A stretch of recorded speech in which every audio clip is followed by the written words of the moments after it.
Assalamualaikum warahmatullahi wabarakatuh. Waalaikumsalam warahmatullahi wabarakatuh. Selamat siang Bapak dan Ibu. Salam sejahtera untuk kita semua.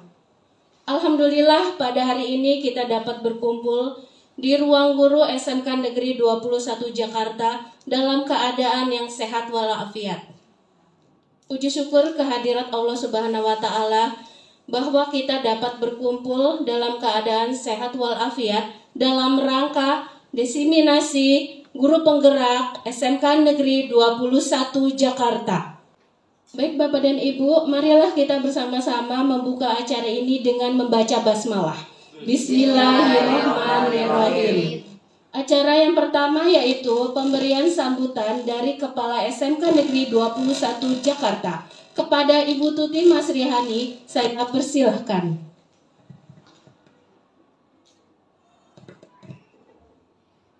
Baik, bismillahirrahmanirrahim.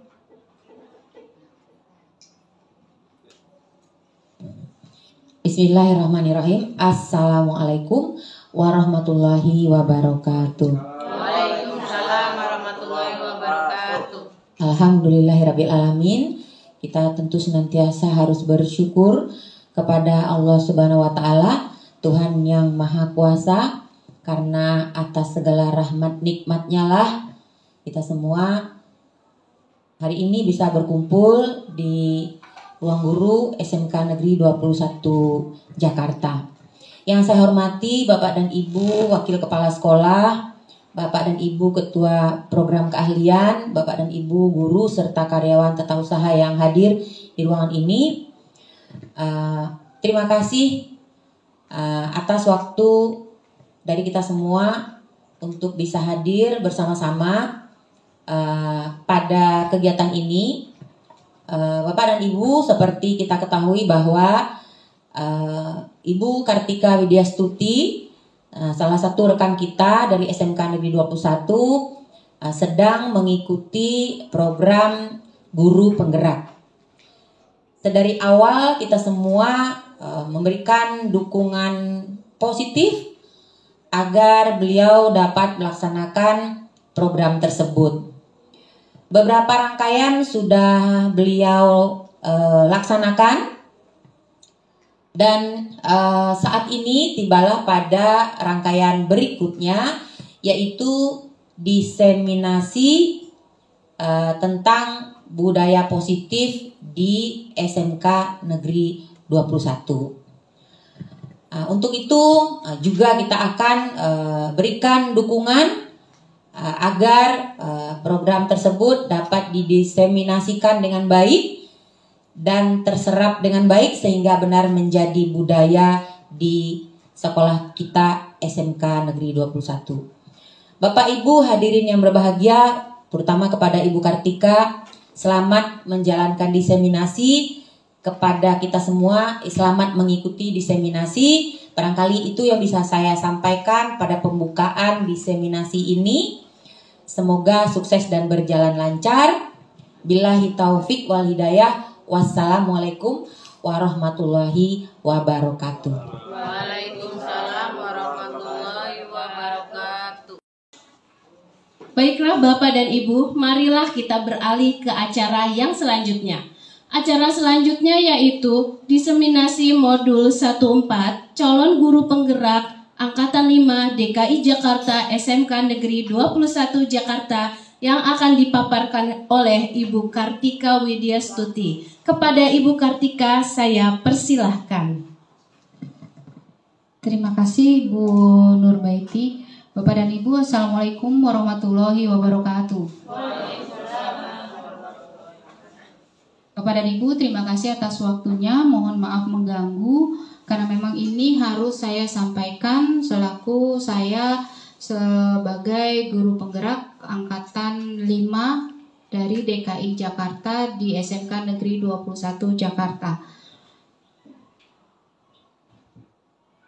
Bapak dan Ibu, sebelah kiri saya ada Pak Jefta Yohanes Makikyu, MPD, sebelaku fasilitator kami dari DIY, tapi beliau berasal dari Maluku. Kemudian ada di sebelah kanan saya yaitu Bapak Sahabat Bacin, pengajar praktik dari PP SMK Negeri 54 DKI Jakarta. Dan saya sendiri Kartika Widyastuti, CGP Angkatan 5 DKI Jakarta dari SMK Negeri 21. Ya, Bapak dan Ibu, apakah Bapak dan Ibu setuju dengan pernyataan ini? Hukuman dapat mendisiplinkan anak. Pemberian hukuman dengan hal positif seperti membaca atau membersihkan halaman sekolah dapat meningkatkan disiplin anak. Yang ketiga, memberikan penghargaan dapat meningkatkan motivasi belajar anak. Yang setuju kira-kira boleh angkat tangannya Bapak dan Ibu. Poin 1 Bapak dan Ibu, hukuman dapat mendisiplinkan anak, setuju? Yang tidak, angkat tangan Bapak dan Ibu. 1, 2, 3, 4, 5, 6. Ya. Poin 2 ya Bapak dan Ibu, pemberian hukuman dengan hal positif seperti membaca atau membersihkan halaman sekolah dapat meningkatkan disiplin anak. Baca harusnya bisa membaca sendiri, membersihkan sendiri. Boleh ke Pak Rato, Bu? Iya. Kenapa Bapak setuju untuk membaca itu merupakan pemberian hukuman hal yang positif? Terima kasih waktu berikan saya. Assalamualaikum warahmatullahi wabarakatuh. Waalaikumsalam. Yang pertama, membaca itu kan sebuah kegiatan yang positif, terutama mempertajam literasi, dan seolah-olah secara psikologi bukan merupakan hukuman ke anak itu jika dia berkegiatan membaca.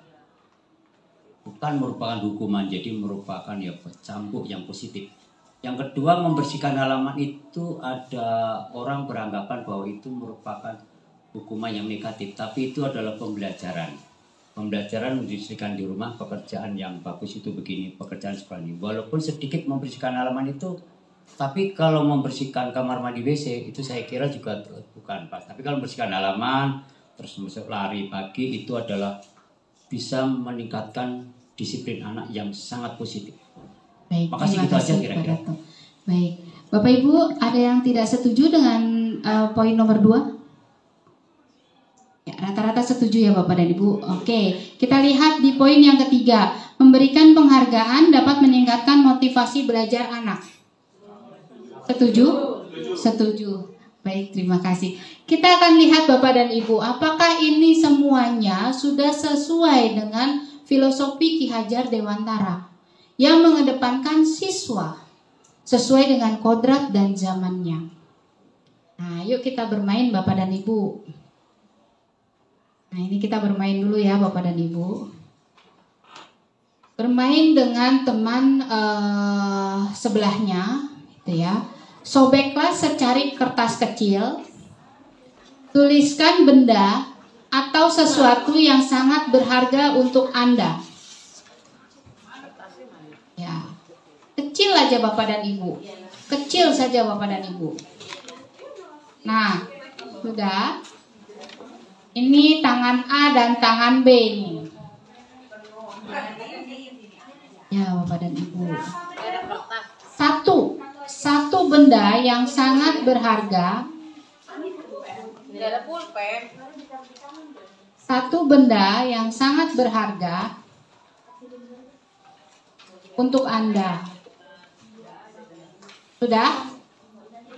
Tuliskan Bapak dan Ibu. Sudah? Kalau sudah, silakan silakan letakkan di salah satu tangan Anda dan genggam benda tersebut dengan sekuat tenaga. Bapak dan Ibu silakan boleh ditaruh di tangan kanan ataupun di tangan kiri, sobekan kertas tadi, kemudian dikepal. Ya, salah satu ya dari misalkan Bu Anissa dengan Bu Suci, siapa yang mau menggenggamnya, atau Bapak dan Ibu boleh dua-duanya menggenggam, gitu ya. Oke, kemudian salah satu dari Bapak dan Ibu itu coba membukanya. Oke, Bapak dan Ibu coba membukanya. Ya, itu dimasukin tangan satu. Ya, kemudian Bu Suci coba buka genggaman tangan Bu Anissa. Ya, Bu Suci coba membuka genggaman tangan Bu Anissa. Berhasil? Digenggam, Bu. Digenggam. Ya, digenggam. Coba dibuka. Bu Nurbait, coba buka genggaman tangannya Bu Lucy. Coba dibuka. Coba bisa, Bu. Ya? Ya. Oke, cukup Bapak dan Ibu. Terima kasih. Ya. Apa yang akan terjadi Bapak dan Ibu? Bisa tunjuk tangan Bapak dan Ibu apa yang akan terjadi? Boleh? Apa Bu Dewi? Silakan Bu Dewi. Pak Sodin, boleh. Apa yang terjadi Bapak dan Ibu? Ya, terima kasih. Yang terjadi, saya dengan Ibu Jum ini saling mempertahankan, tapi karena mempertahankan, saya kesakitan karena terluka. Gitu. Bukan terluka ya, tapi sakit lah. Iya, betul kasih. Bapak dan Ibu. Oke, di sini kita bisa lihat Bapak dan Ibu, sekuat apapun tenaga yang ada di teman Bapak dan Ibu, itu tidak akan membukanya. Bahkan Bapak sudah membujuk, mengancam, menghardik, merayu, menyuap, apa saja agar membuka kepalan tangan teman Bapak tersebut, itu tidak akan membuka. Iya apa iya? Iya apa iya Bapak dan Ibu? Oke. Nah, inilah yang akan menjadi perubahan paradigma teori kontrol. Dari ilusi kontrol yang akan kami sampaikan di sini Bapak dan Ibu. Fungsinya apa tadi? Ilusi guru mengontrol murid. Benar gak Bapak dan Ibu? Sekeras apapun kita minta siswa kita, murid kita, bisa berubah gak mereka? Sulit. Nah, yang kedua, ilusi bahwa kritik dan membuat orang merasa bersalah dapat menguatkan karakter. Benar gak Bapak dan Ibu? Ketiga, ilusi bahwa semua penguatan positif efektif dan bermanfaat. Penguatan positif itu sangat efektif dan bermanfaat. Terakhir, ilusi bahwa orang dewasa memiliki hak untuk memaksa. Nah, ini Bapak dan Ibu. Bapak dan Ibu merasa sudah dewasa memaksa kepada murid untuk melakukan sesuatu. Terkadang kita seperti itu Bapak dan Ibu ya. Nah, ini paradigma stimulus respon teori kontrol. Stimulus responnya apa? Kita mencoba mengubah orang agar berpandangan sama dengan kita. Itu gak gampang. Nah, itu tadi kan kita minta kan, ayo buka Bu, buka Pak, buka Bu, kan gak mau kan. Itu kan keputusan ada di tangan siapa? Kita sendiri kan. Terserah kita mau buka atau mau tidak. Nah, maka teori kontrolnya kita berusaha memahami pandangan orang lain tentang kita, tentang dunia. Jadi kalau beliau tidak mau, jadi kita yang berusaha memahaminya Bapak dan Ibu. Kita nggak bisa memaksa. Kemudian yang kedua, stimulus responnya yaitu perilaku buruk dilihat sebagai suatu kesalahan. Nah, ini jeleknya kita Bapak dan Ibu. Siswa yang jelek atau murid yang jelek itu udah kita cap jelek, bener gak Bu? Padahal semua perilaku itu pasti memiliki tujuan. Itu teori kontrolnya Bapak dan Ibu. Kemudian orang lain bisa mengontrol saya, padahal hanya Anda yang bisa mengontrol diri Anda sendiri, iya kan? Kita gak mungkin kan diperintah, Bu Elvi udah selesai belum literasi? Ayo. Padahal mah dalam dirinya gue udah selesai. Ngapain sih? Gitu kan? Nah, itu kita yang bisa mengontrol diri kita sendiri. Saya bisa mengontrol orang lain, belum tentu Bapak dan Ibu. Batas mengontrol diri teman-teman Bapak dan Ibu itu dari jam 6:30 sampai jam 3 sore. Selebihnya, apakah kita bisa mengontrol? Tidak bisa. Anda kita tidak bisa mengontrol orang lain. Itu teori kontrolnya. Kemudian pemaksaan ada pada saat pujukan gagal. Teori kontrolnya kolaborasi Bapak dan Ibu. Kolaborasi dan konsensus menciptakan pilihan-pilihan baru. Terakhir, model berpikir menang dan kalah. Ayo lo menang kan, gue yang menang, lo yang kalah. Pasti tadi Bapak dan Ibu seperti itu. Ya Pak Sodin ya, pasti seperti itu. Padahal Bapak sendiri tersakiti gitu kan, untuk membuka itu sekuat tenaga. Nah itu jangan berpikir seperti itu Bapak dan Ibu. Berpikir, model berpikir menang dan menang. Oke. Nah, ini Bapak dan Ibu yang akan saya diseminasikan kepada Bapak dan Ibu semua tentang budaya positif. Apa sih budaya positif itu Bapak dan Ibu? Ada yang bisa menjawab Bapak dan Ibu? Budaya positif itu apa sih? Yuk Bapak dan Ibu. Apa itu budaya positif? Dari ilustrasi yang tadi sudah Bapak dan Ibu lakukan. Apa itu budaya positif? Apa Pak? Tak coba saya menjawabnya. Budaya positif itu sesuai cerita Ibu tadi atau materinya mungkin segala walaupun buruk jeleknya pandangan yang salah tidak boleh memandang sesuatu positif, perlu dianalisis di mana letak apa itu ya namanya. Pokoknya segala sesuatu harus dipandang dari segi positifnya.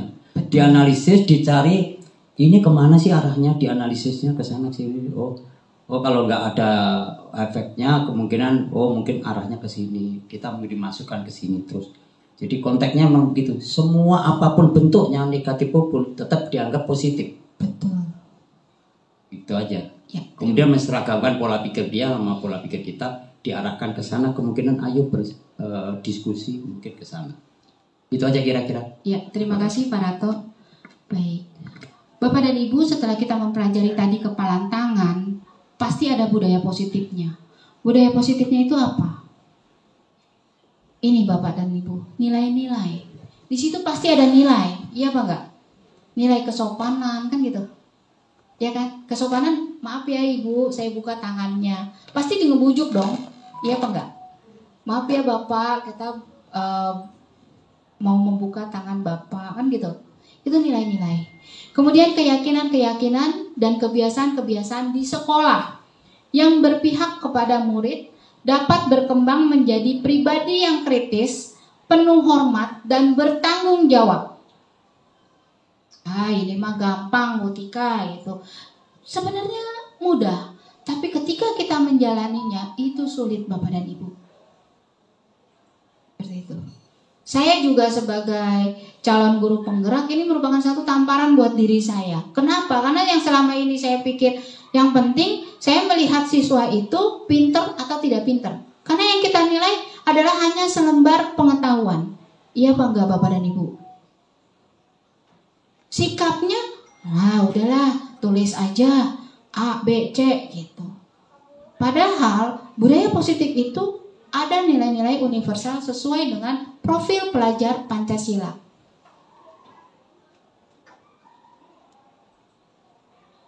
Ini, disiplin positif merupakan suatu cara penerapan disiplin tanpa kekerasan dan ancaman yang dalam praktiknya melibatkan perilaku komunikatif efektif antara guru dan murid. Belum tentu siswa terlambat itu malas Bapak dan Ibu. Iya Pak iya? Iya Pak iya? Pasti iya. Bisa jadi di perjalanan dia kemacetan gitu kan. Bisa jadi dia kesiangan gitu kan. Bisa jadi tiba-tiba di jalan motornya pecah bannya kan gitu. Nah itu, ada hal-hal yang harus kita yakini Bapak dan Ibu. Penerapan disiplin positif ini mengajarkan murid untuk memahami konsekuensi perilaku yang mereka lakukan. Jadi kita tanya, kalian tahu keyakinan sekolah apa nih yang sudah kita sepakati? Awalnya keyakinan kelas itu yang Bapak Ibu ketahui adalah peraturan. Tapi kalau peraturan itu konotasinya pasti negatif Bapak dan Ibu. Tapi kalau keyakinan pasti disetujui oleh seluruh warga masyarakat. Nah, kita tanyakan dulu konsekuensi perilaku yang mereka lakukan, sehingga murid dapat menghormati diri sendiri dan bertanggung jawab terhadap lingkungan dan pribadinya masing-masing. Jadi dapat disimpulkan, disiplin positif merupakan salah satu cara menerapkan budaya positif yang bertujuan untuk menumbuhkan kesadaran serta memberdayakan murid untuk melakukan sesuatu tanpa sogokan, ancaman, maupun hukuman. Ini kesimpulannya Bapak dan Ibu. Disiplin positif akan membawa murid pada nilai-nilai kebajikan yang sesuai dengan profil pelajar Pancasila. Bapak dan Ibu, saya berterima kasih kepada Bapak dan Ibu sudah mau ikut serta dalam kegiatan kita sesuai profil pelajar Pancasila. Yang pertama yaitu beriman dan bertakwa kepada Tuhan Yang Maha Esa dan berakhlak mulia. Bapak dan Ibu sudah mau memulainya, gitu kan? Untuk sama-sama membaca tadarus yang beragama Nasrani pun juga doa pagi bersama, itu saya acungkan jempol sehingga tidak terjadi intoleransi di sekolah kita. Kemudian berkebinekaan global seperti kemarin ketika Bu Emi datang, kita sudah sama-sama berkebinekaan global, yaitu menggunakan seragam kebaya untuk hari Jumat. Tapi kalau untuk anak-anak itu sudah tahu gitu kan, waktunya mereka upacara itu kapan. Itu saya sangat berterima kasih kepada Bapak dan Ibu semua. Karena apa? Karena nilai-nilai kebajikan yang ditanamkan oleh Bapak dan Ibu semua itu sudah tertanam di SMK Negeri 21. Gotong royong pun juga begitu. Ada yang sakit gitu kan, ada yang sakit, kita empatinya tinggi gitu kan, kita bantu teman-temannya. Kemudian setiap hari Jumat pun juga ada kegiatan Jumat bersih, itu juga sudah dilakukan dengan bareng-bareng. Mandiri Bapak dan Ibu, anak-anak kita ajarkan mandiri, atau murid-murid itu kita ajarkan mandiri. Mandiri dalam arti itu mengerjakan sendiri tanpa bantuan orang lain, bernalar kritis, gitu ya.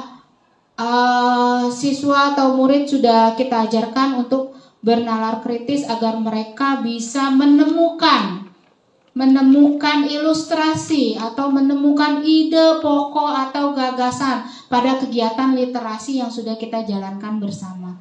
Dan kreatif hasilnya pun sangat bagus-bagus di dalam kegiatan literasi. Ini adalah nilai-nilai kebajikan sesuai dengan profil pelajar Pancasila. Nah, yang pertama yang kita lakukan yaitu tadi Bapak dan Ibu, bentuk dulu keyakinan kelas. Apaan sih keyakinan kelas, Bu Tika? Keyakinan kelas itu semacam peraturan Bapak dan Ibu yang Bapak dan Ibu tahu. Tapi kalau sekarang sesuai dengan kurikulum Merdeka, itu namanya adalah keyakinan kelas. Misalkan di kelas itu kita harus membuat satu kesepakatan. Gak boleh nyalain handphonenya ketika sedang belajar bersama. Nah, itu merupakan kesepakatan kelas. Kelas harus bersih ya, itu juga merupakan satu kesepakatan kelas Bapak dan Ibu. Kemudian kembalikan barangnya sesuai dengan tempatnya. Nah, itu juga salah satu keyakinan kelas. Untuk apa? Untuk menghormati orang lain. Karena barang orang lain itu harus dijaga. Itu ya Bapak dan Ibu. Nah, ini 5 kebutuhan dasar manusia Bapak dan Ibu. Dari keyakinan kelas tersebut, manusia itu mempunyai 5 kebutuhan dasar. Yang pertama adalah bertahan hidup. Kedua, kasih sayang dan rasa diterima. Murid kita pun juga pengen Bapak dan Ibu dikasihi, disayangi, sehingga ada rasa diterima. Kemudian penguasaan, kebebasan, dan kesenangan.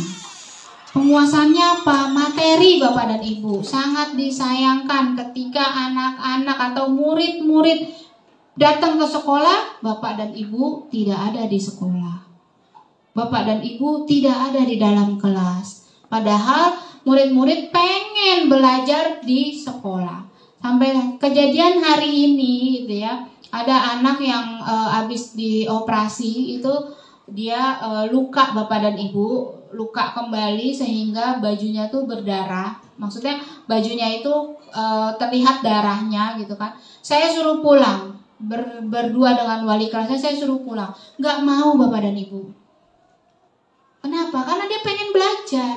Jadi dia pengen mempunyai penguasaan materi. Seperti itu bapak dan ibu. Kebebasan. Kita nggak bisa maksa anak tersebut. Udah kamu di rumah aja. Nggak bisa. Kenapa? Karena mereka pengen belajar di sini. Akhirnya kita memberikan satu kebebasan. Nah, caranya bagaimana kalau di dalam kelas? Contoh yang paling sederhana, ketika bapak dan ibu memberikan soal, biarkan siswa yang berkreasi bapak dan ibu, sesuai dengan bakat dan minat mereka. Contohnya seperti kegiatan literasi, kelas 10 kita bebaskan untuk membuat apa? Apakah boleh puisi? Apakah boleh poster? Nah, itu kita bebaskan seperti itu bapak dan ibu. Kesenangan kita berikan kesenangan murid-murid siswa kita untuk bereksplor dirinya. Jangan pernah memarahi siswa kita atau murid kita itu hanya untuk mereka bersenang-senang di dalam kelas. Belum tentu anak yang senang-senang itu anak yang bodoh bapak dan ibu. Nah, ini 5 dasar kebutuhan manusia.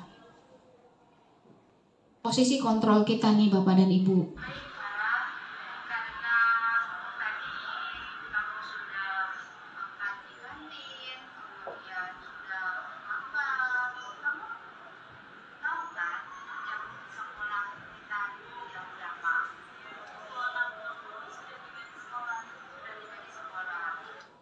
Nah, ini contohnya Bapak dan Ibu.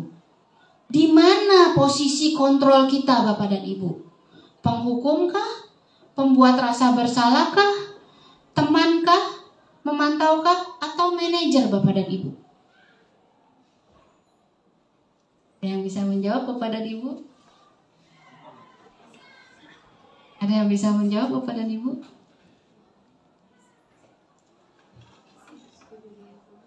Kita berharap dari 5 posisi kontrol yang tadi sudah dipaparkan di sana, gitu ya. Yang paling tinggi itu tingkatannya yang mana Bapak dan Ibu? Atau yang sering kita lakukan Bapak dan Ibu? Kita ini lagi ya, kita tampilkan lagi ya.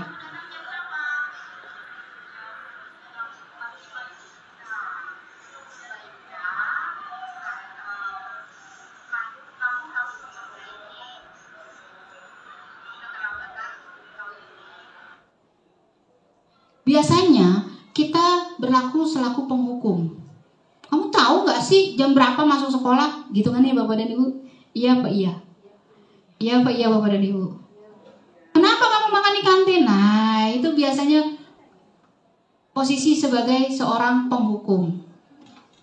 Tuh, pembuat rasa bersalah bagaimana? Tolong dong nak, kamu datangnya cepat. Nanti ibu takut diomelin kepala sekolah. Berarti kan siswa merasa bersalah, benar gak Bu? Benar gak Pak? Nah, seperti itu. Kalau selaku teman, nah, silakan Bapak dan Ibu pantau.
Nah ini ya Bapak dan Ibu.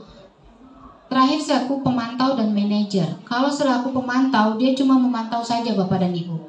Tapi kalau selaku manajer kita tanyakan kenapa bisa seperti itu dan tanyakan kembali gitu kan. Kita harus bagaimana untuk tindakan yang sudah dilakukan oleh si Farah tadi.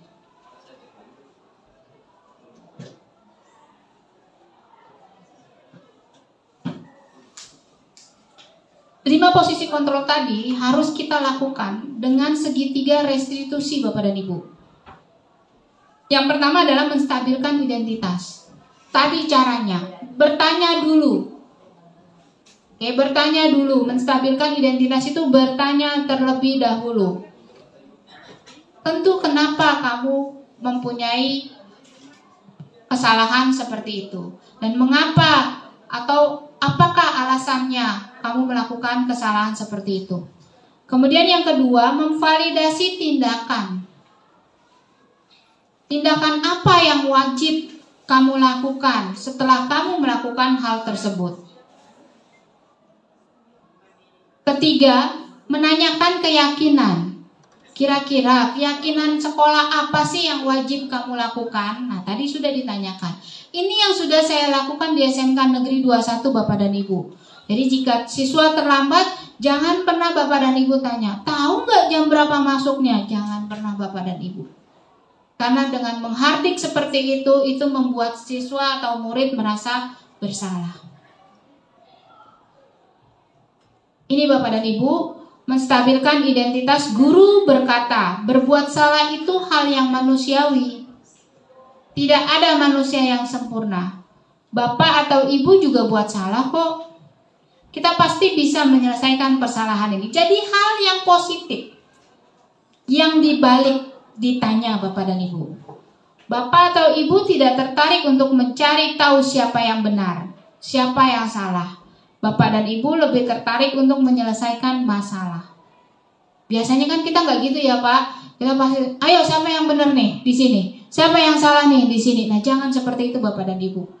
Kita harus menstabilkan identitas terlebih dahulu dengan segitiga restitusi di sini. Validasi kebutuhan. Ini membantu siswa mengenai basic need atau kebutuhan yang ingin dipenuhi ketika melakukan kesalahan. Pada dasarnya setiap tindakan manusia tujuannya adalah memenuhi basic need. Apakah itu power, freedom, love and belonging, fun, atau survival. Biasanya guru selalu berkata, kamu bisa saja kan melakukan hal yang lebih buruk, tapi kamu tidak melakukannya. Tindakan yang tadi saya lakukan adalah bagaimana cara kamu mengatasi untuk keterlambatan kamu ini. Nah, seperti itu Bapak dan Ibu. Jadi hal positif duluan yang ditonjolkan, jangan negatifnya terlebih dahulu. Nah, ini menanyakan keyakinan. Keyakinan sekolah apa sih yang harus kamu ikutin? Nah, ini anak melihat kesalahannya dihubungkan dengan norma sosial dan nilai-nilai yang mendasari manusia berinteraksi dengan orang lain. Pasti guru berkata, apa nilai yang kita percaya di kelas atau sekolah kita? Ini ya Bapak dan Ibu, saya mengilustrasikannya gampang sekali. Kalau keyakinan sekolah, keyakinan kelas itu sama seperti kita membuat tata tertib Bapak dan Ibu. Tata tertib sekolah. Ini sama seperti, tapi bukan tata tertib yang kita tonjolkan, melainkan nilai-nilai universal, nilai-nilai kebajikan universal yang kita tonjolkan. Kamu ingin jadi seperti apa sih? Seperti itu Bu. Ya, jangan kamu mau jadi apa? Biasanya kan kita ngomongin seperti itu ya Bapak dan Ibu guru. Mau jadi apa kamu? Jangan. Kamu ingin jadi seperti apa sih? Apa yang kamu rasakan? Ketika kamu melakukan itu, kamu menjadi orang yang seperti apa? Nah. Baik Bapak dan Ibu, sampai di sini ada pertanyaan. Namun sebelum pertanyaan, saya akan menampilkan satu aksi nyata terlebih dahulu Bapak dan Ibu. Ya, aksi nyata modul 1.1 tentang penerapan Ki Hajar Dewantara Bapak dan Ibu. perasaan selama melakukan perubahan di kelas Bapak dan Ibu. Saya menerapkan filosofi Ki Hajar Dewantara dimulai dari teori trikon Bapak dan Ibu. Teori trikon, sistem Among, pendidikan harus relevan dengan kehidupan, menumbuhkan daya cipta, daya rasa, daya karsa, serta membentuk pribadi yang mandiri dan pengembangan pendidikan. Ini yang saya lakukan di dalam kelas Bapak dan Ibu.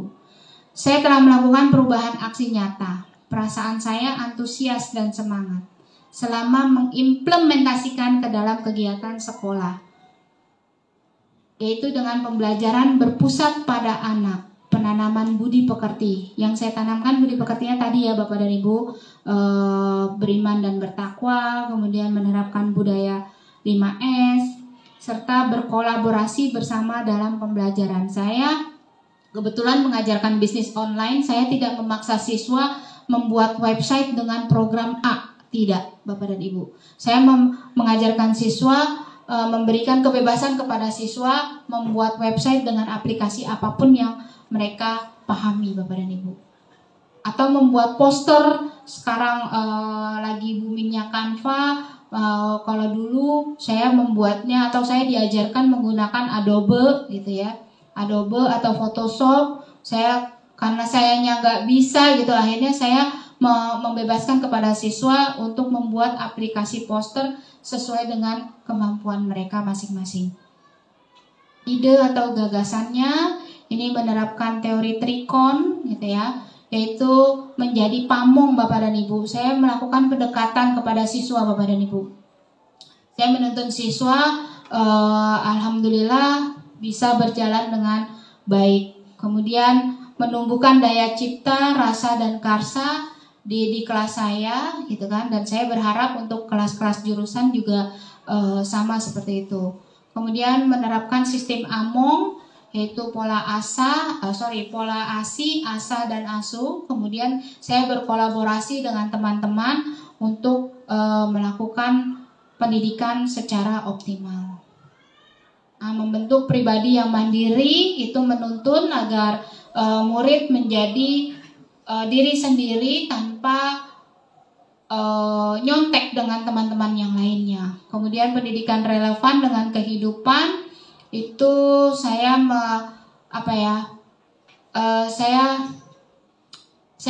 saya sudah menerapkan kepada mereka gitu ya untuk berprestasi, dan kebetulan alhamdulillah dengan bantuan dan kolaborasi teman-teman BDP saya bisa mengangkatnya sampai dengan tingkat provinsi ya Bu Retno Dewi, tingkat provinsi, walaupun itu dibantu oleh Bu Hani juga, dibantu dengan Pak Fajri juga. Nah itu kolaborasi yang benar-benar untuk mensukseskan mengangkat martabat sekolah Bapak dan Ibu.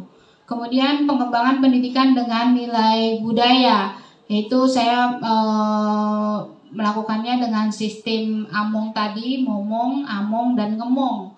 Itu filosofi Ki Hajar Dewantara Bapak dan Ibu yang benar-benar memusatkan pendidikan berkonsentrasi hanya kepada murid. Jadi murid kita tuh menghamba kepada murid namun melihat jalurnya ya Bapak dan Ibu. Nah, ini perilaku baik. Saya 5S, kemudian kolaborasi. Saya kolaborasi dengan Bapak dan Ibu. Alhamdulillah saya berkolaborasi dengan tim manajemen, tim piket, sampai bisa terbentuk disiplin budaya positif. Membimbing dengan 5S, kemudian berpusat pada anak. Nah ini saya menerapkan teori trikon Bapak dan Ibu. Saya berkolaborasi dengan siswa. Nah ini penerapannya. Ini aksi nyata ya Bapak dan Ibu yang sudah saya setor kepada kementerian gitu ya. Nah ini mohon Bapak dan Ibu benar-benar dijalani kembali Bapak dan Ibu. Ini sistem Amongnya Bapak dan Ibu. Saya mengajarkan siswa gitu kan. Saya melakukan pendekatan gitu kan. Kemudian pendidikan yang relevan dengan kehidupan Bapak dan Ibu. Ini benar-benar. Ini saya sangat berterima kasih dengan Bapak dan Ibu gitu. Yang tadinya saya datang ke SMK Negeri 21 ini nggak pernah seperti ini Bapak dan Ibu. Bapak dan Ibu cuek sama sekali gitu. Saya nangis dengan diri saya sendiri gitu. Jadi saya ajak teman-teman, alhamdulillah berhasil Bapak dan Ibu sampai dengan detik ini. Itu Bapak dan Ibu. Saya bersyukur terutama dengan Pak Sodin, saya mengucapkan terima kasih sudah mau membantu kami untuk menerapkan itu dengan siswa-siswa yang doa pagi. Nah ini mandiri Bapak dan Ibu, tanpa guru siswa belajar, makanya kami berkolaborasi dengan Bu Hani selaku staf saya juga. Itu saya membuat format jika Bapak dan Ibu tidak ada di tempat, kita berikan tugas. Ini Bapak dan Ibu, di kelas saya berterima kasih dengan Bapak dan Ibu sudah melakukan ice breaking ketika anak-anak merasa bosan gitu ya. Nah ini siswa yang saya antarkan ke setiap lomba Bapak dan Ibu, dan alhamdulillah beliau sekarang mendapatkan prestasi, diterima di mana ya Bu Hani ya? Iya di PNJ. Nah ini siswa awal saya Bapak dan Ibu di tahun 2018. Jadi saya bangga gitu ya, sudah bisa menelurkan 5 ya. Berapa siswa ya? Di jurusan ini 2 ya. PDP 2, RPL 5 ya.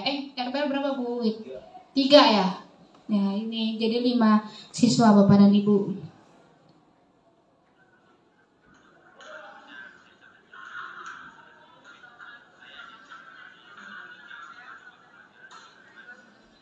Ini testimoni Bapak dan Ibu, mereka mengatakan senang diajar oleh saya, tapi nggak tahu ya senangnya benar atau tidak. Cuma yang udah saya sebarkan angket itu mereka merasa aman dan nyaman Bapak dan Ibu. Nah ini testimoni dari Bapak dan Ibu guru, salah satunya ada guru kita di sini dengan Bu Sophie dan Bu Cucu.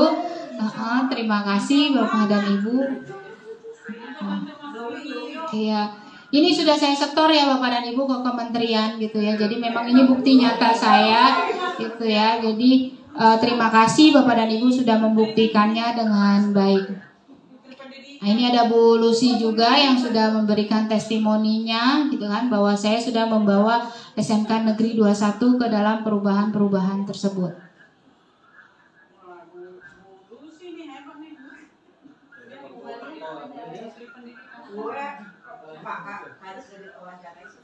Ya. Nah, ini aksi nyata saya di nilai-nilai dan peran guru penggerakku. Apa ini, Bu?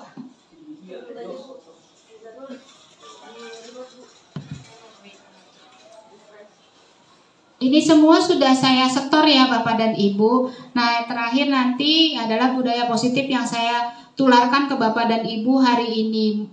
Mohon bantuannya agar budaya positif ini berjalan dengan baik. Bentar ya Bapak dan Ibu. Mantan Bapak Boya sudah masuk.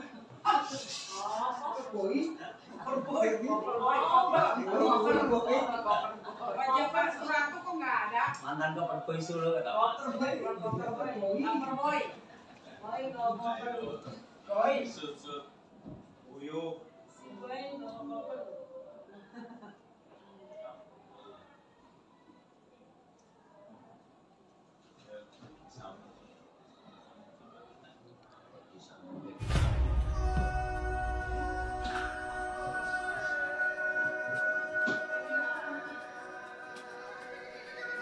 Ya, ini pengembangan diri saya secara sederhana, mengembangkan diri Bapak dan Ibu. Saya mengembangkan diri mengikuti banyak-banyak pelatihan karena menjadi CGP nggak cukup Bapak dan Ibu, itu memang harus benar-benar banyak belajar dan belajar.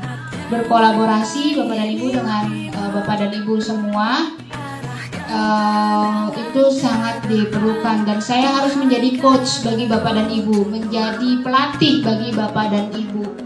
Gitu ya, ini yang saya lakukan dan ini berkolaborasi dengan murid dan rekan guru. Jadi saya selalu membimbing Bapak dan Ibu. Saya menghormati Bapak dan Ibu yang lebih tua untuk mengikuti pola Bapak dan Ibu maunya kemana, saya ikuti Bapak dan Ibu. Tapi ketika sudah menjadi siswa, sudah di siswa atau di murid, maka saya harus berkolaborasi dengan siswa. Ini kegiatan pembelajaran lainnya melakukan inovasi Bapak dan Ibu. Sorry, melakukan inovasi di sini. Sorry Bapak dan Ibu. Ini video ya Bu. Sorry. Nanti yang melakukan inovasi, saya melakukan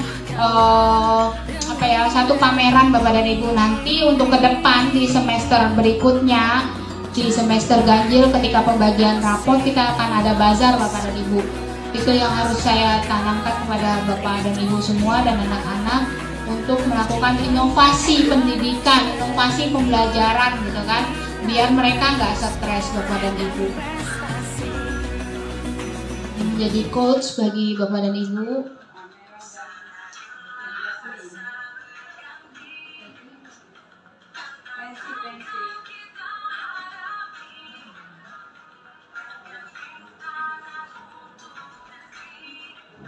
Ya, ini inovasinya ya Bapak dan Ibu.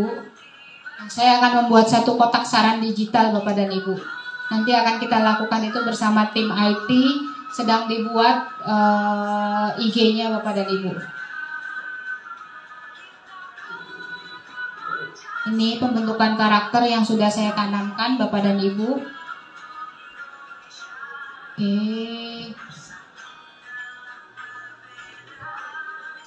Ini kegiatan mengajar, saya selalu student center, saya bertanya dengan siswa, bukan saya yang menjadi pokok centernya, tapi siswa yang menjadi student center, kemudian melakukan ice breaking dan refleksi Bapak dan Ibu. Nah ini kegiatannya, ada Pak Jamal, kegiatan waktu itu pembacaan doa ya Pak, doa bersama. Itu aksi nyata saya Bapak dan Ibu untuk modul 1.2 nilai guru penggerak. Jadi nilai-nilai yang saya tanamkan adalah menjadi coach, kemudian mandiri, kemudian melakukan pengembangan. Melakukan pengembangan itu belajar dan belajar Bapak dan Ibu. Gitu ya. Nah ini adalah demonstrasi kontekstual saya untuk budaya positif Bapak dan Ibu.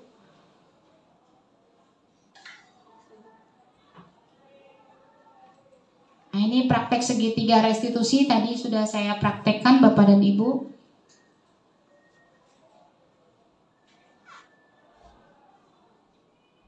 Nih, jadi restitusi itu adalah proses menciptakan kondisi bagi murid untuk memperbaiki kesalahan mereka ya Bapak dan Ibu.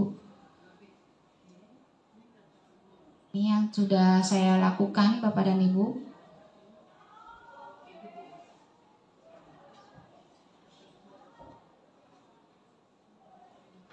Seperti ini Bapak dan Ibu. Ini buat filmnya berbarengan dengan Bu Wiwit, Bu Sophie dan Bu Sumijah. Karena pada saat saya take kemarin Bu Sophie lagi ujian. Gitu ya. Jadi udah Bu Sophie di ruangan sebelah sana, saya sebelah sini, jadi terdengar suara-suara yang agak saya skip ya Bapak dan Ibu karena agak berat.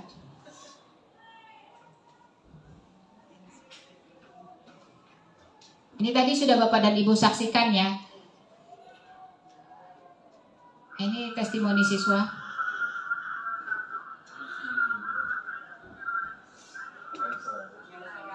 Ini yang tadi sudah melakukan kesalahan ya Bapak dan Ibu, kita minta testimoninya.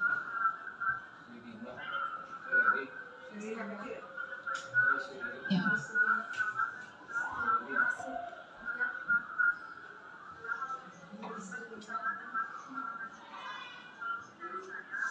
Nah, jadi dia mencari solusinya Bapak dan Ibu dengan segitiga restitusi tadi. Siswa yang mencari restitusi, siswa yang mencari solusi, bukan kita yang memberikan solusi. Itu Bapak dan Ibu. Baik, terima kasih. Ini pemaparan dari saya tentang budaya positif. Akan kami kembalikan kepada moderator. Silakan Bu Nurbin.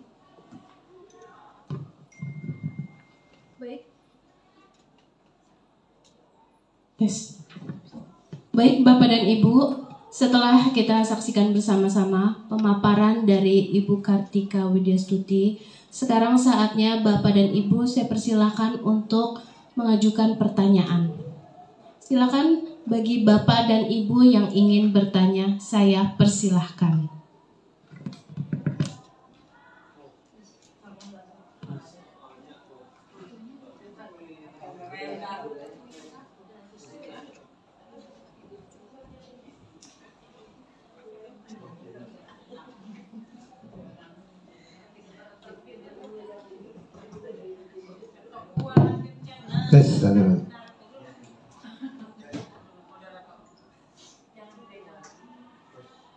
Tes 1, 2, 3. Ya, terima kasih.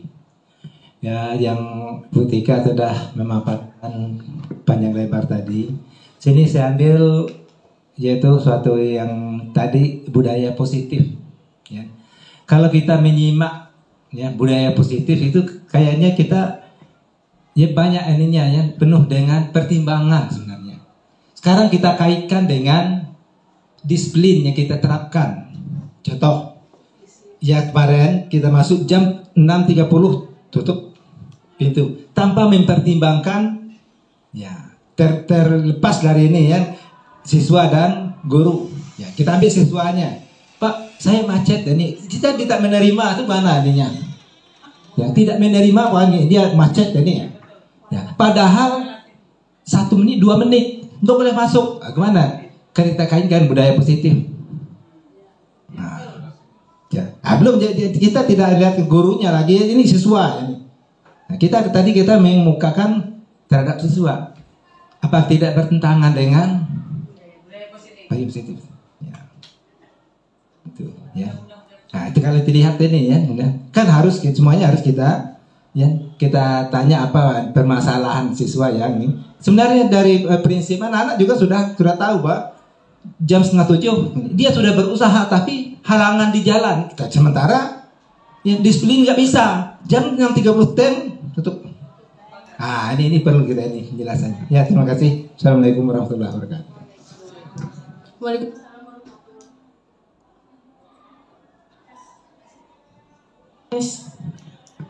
Waalaikumsalam warahmatullahi wabarakatuh. Terima kasih Pak Yonalisdi untuk pertanyaannya.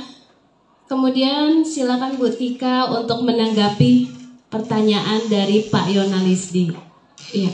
Mau langsung dulu atau bagaimana Bu? Mending langsung dulu aja ya, 2 pertanyaan lagi jadi bisa kita jawab sekalian. Ya. Baik, Bapak dan Ibu, silakan 1 orang penanya lagi. Saya persilakan bagi Bapak dan Ibu.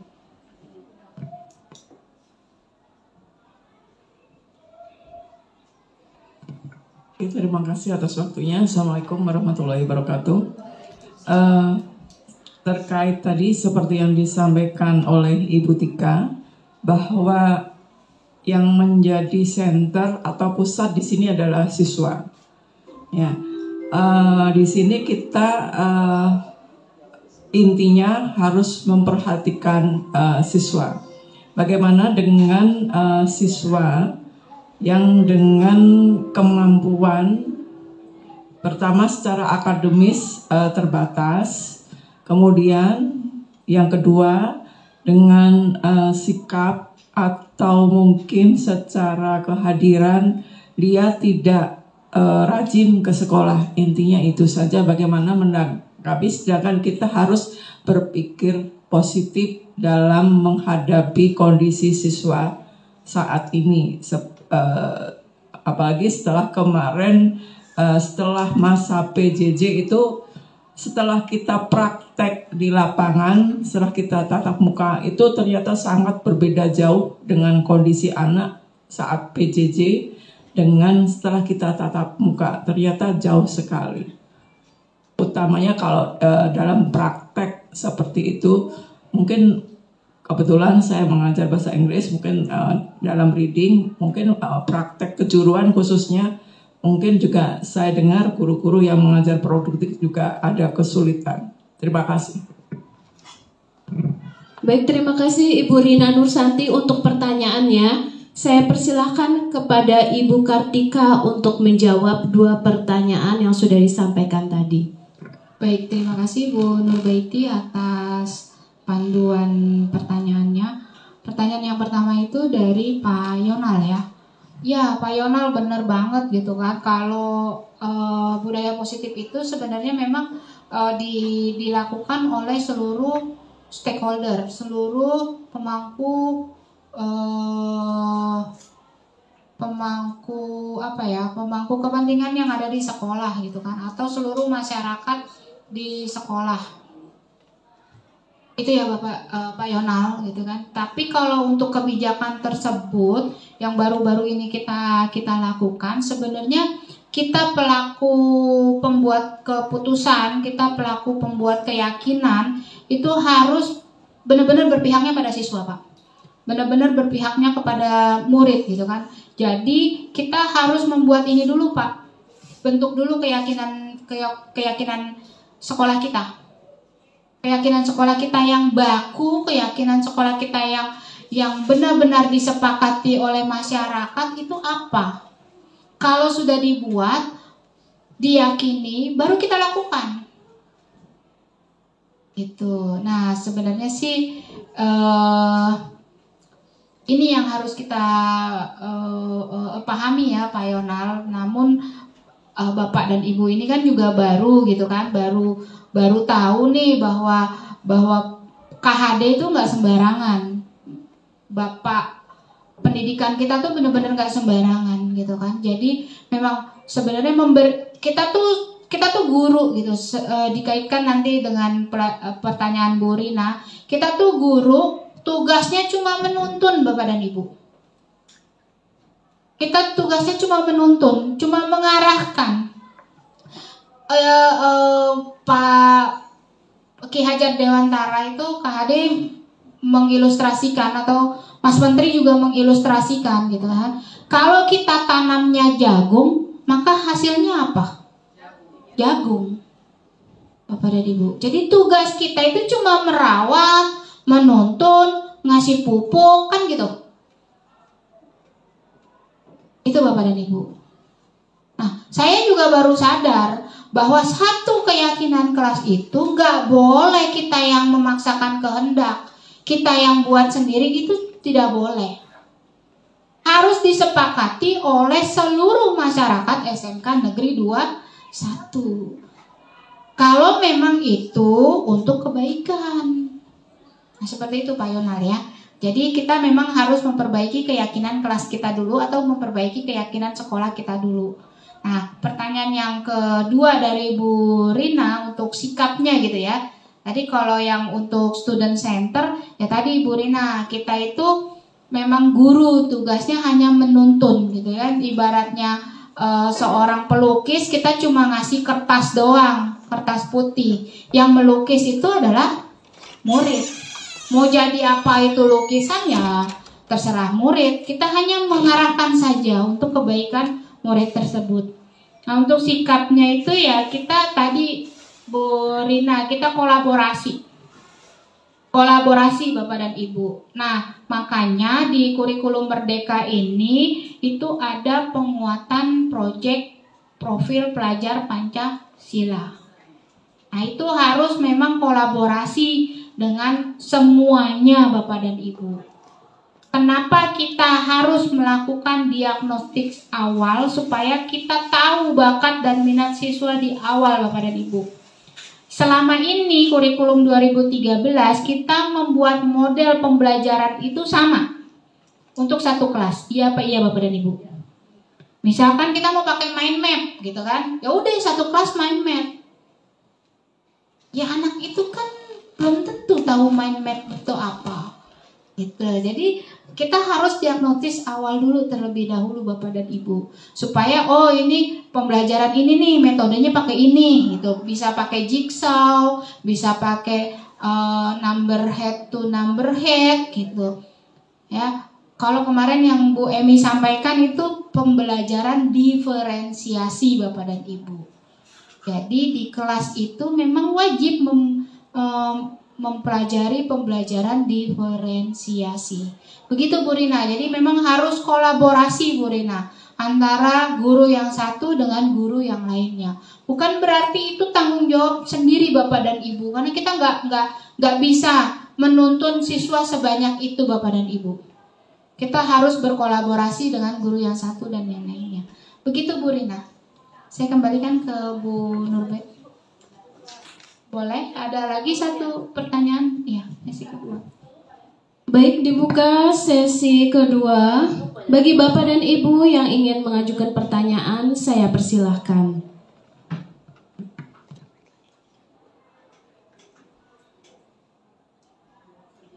Silakan Bapak dan Ibu. Silakan Bapak dan Ibu. Cukup Bapak dan Ibu? Cukup.